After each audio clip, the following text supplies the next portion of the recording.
história. Salomão, ele desmontou totalmente o sistema original das tribos para que ele pudesse dominar sobre elas. Sobre as 12 tribos originais, ele pegou parte de uma e de outra e montou 12 prefeituras. Cada prefeitura deveria pagar o tributo um mês do ano, né, para, quer dizer, sustentar a corte. Ao invés de ser um guerreiro, como foi o seu pai, Salomão, ele foi um rei comerciante. Ele não fez guerras com os povos vizinhos, ele fez acordos. Ele fez pactos, alianças, né? Fez comércio, né? Ele praticamente construiu uma verdadeira frota marinha, ele construiu cidades, palácios e construiu o templo, que era o que as tribos não queriam. Por que as tribos não queriam? Um templo fecha Deus lá dentro. E o Deus Javé é o Deus de um povo livre. Ele está fora, caminhando de tenda em tenda com o povo. Então, esses simbolismos na Bíblia são bastante importantes para a gente ver como que funcionava, né, gente? Religião, política, economia, não aparece na Bíblia de maneira separada.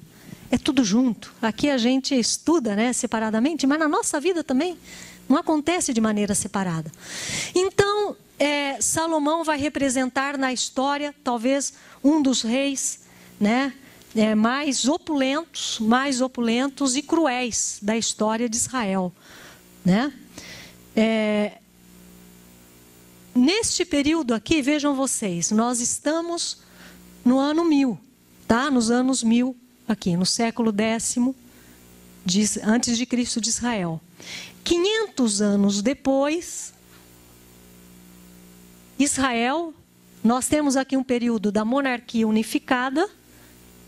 Após a morte de Salomão, nós temos o reino dividido no norte e no sul. E lá pelos anos 500, 600, 500, nós temos a chegada de um domínio estrangeiro que vem com os babilônios. E aí o povo é exilado. No exílio, o povo de Israel, que não foi todo o povo deportado, mas vamos dizer, todos viveram o exílio.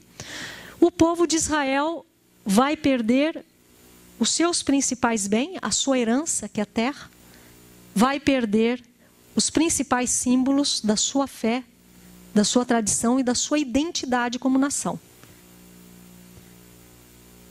Quando o povo deportado retorna, cerca de 50 anos depois, retorna para Israel, quando aqueles grupos de judeus, de israelitas, que foram para a Babilônia e retornam, o que eles encontram? Eles encontram ali gente que vivia, eles têm que se reconstruir novamente. É a partir do exílio na Babilônia que podemos dizer que grande parte da Bíblia foi escrita, grande parte da Bíblia foi revista. E as histórias de Saul, Davi e Salomão também foram revistas. E foram revistas já com outro olhar. Agora eles não têm monarquia, não podem ter um rei, porque os persas não deixarão eles terem um rei, mas eles querem ter a esperança de voltar a ser um Estado. Mas como ser um Estado, novamente, se tem na memória do povo? E os profetas, eles defenderam, eles guardaram essa memória. É interessante a gente observar que quase todos os livros proféticos, com raríssimas exceções, quase todos os principais profetas do século VIII eram contra a monarquia. Oséias falou assim, olha, na minha ira, disse Javé, na minha ira eu te dei um rei, Israel. Ou seja, Deus estava muito bravo quando deixou Israel ter um rei, né? Miqueias vai falar contra a monarquia. Oséias, Amós fala que o pecado de Israel são as capitais, é ali onde está todo o centro de poder. Eles que geram todos os pobres são, vamos dizer, o centro de poder, os magistrados de Israel, a corte toda, o exército. Miqueias, o profeta Miqueias, no capítulo 3, ele diz o seguinte, olhem vocês o retrato que ele dá. ai desses, os magistrados de Israel, a corte, ele está falando dos grandes, eles que deturpam o direito é o direito dos pobres, o direito de solidariedade das tribos, e eles comem a carne do meu povo. Eles fazem picadinho da carne do meu povo e colocam numa panela. Olhem vocês a imagem que o profeta utiliza para falar de que maneira o povo está sendo devorado economicamente e pela violência. A violência institucionalizada e, Amós fala das casas dos ricos, das casas de verão, as casas de marfim. Ou seja, enquanto a maioria da população passa necessidade, os ricaços de Israel, que eram muito poucos, eles tinham todas as propriedades. Isaías vai falar daqueles. Isaías nasce como um profeta, quer dizer, ele aparece como um profeta do templo, do lado da corte. Mas ali o capítulo 6 fala da conversão de Isaías. Disse que o anjo de Javé purifica seus lábios. Por quê? Porque até então ele falava a favor do rei. Dali para frente ele começa a falar uma outra palavra, a partir de Javé. Ele se torna um profeta de Javé.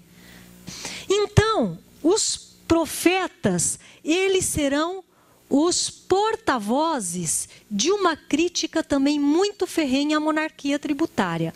Para eles, enquanto há monarquia tributária, há o afastamento do povo do reino de Deus.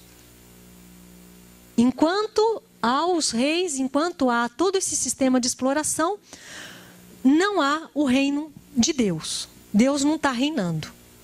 Então vejam vocês, o que acontecia na cabeça desse pessoal aqui lá no exílio? Como é que nós vamos falar bem da monarquia? Como é que nós vamos nos tornar novamente uma nação sem ter o rei? E com toda essa má fama.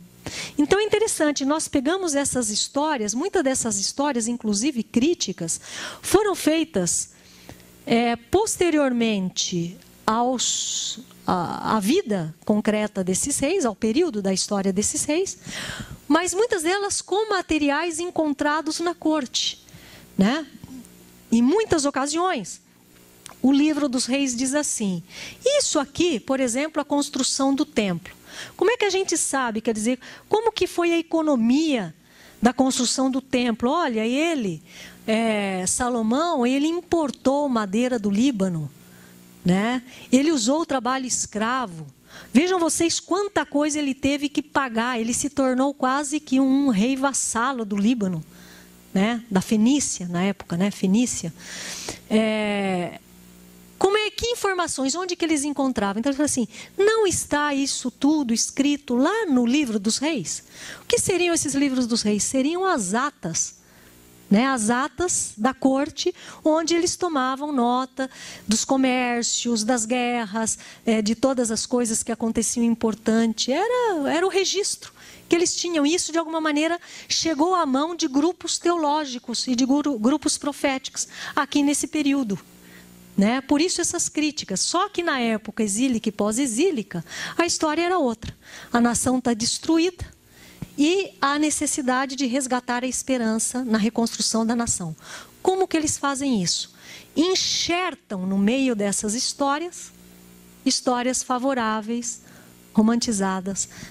Então, mas Davi, ele se arrependeu do que ele fez. Ele rezou para Javé, ele pediu perdão. Hoje é possível, exegeticamente comprovar que esses textos são enxertos posteriores, pela própria análise do texto, literária, da época. Hoje é possível, inclusive, datar muitos textos, saber quando que esse texto foi escrito, pela análise linguística, expressões que eram usadas em uma época e não em outra. E também as histórias relacionadas a Salomão, o sábio Salomão, que pediu para si não a riqueza, mas a sabedoria, quer dizer, muito bonito, muito bonito, mas a gente sabe que esse não foi o Salomão real. Então, no pós-exílio construíram figuras idealizadas de Davi e Salomão. Eles erraram, sim, tiveram, mas Né? Olhem só, então como que eles faziam isso? Enxertando histórias. Interessante que algumas histórias de Salomão, de sabedoria, nem sequer falam o nome dele.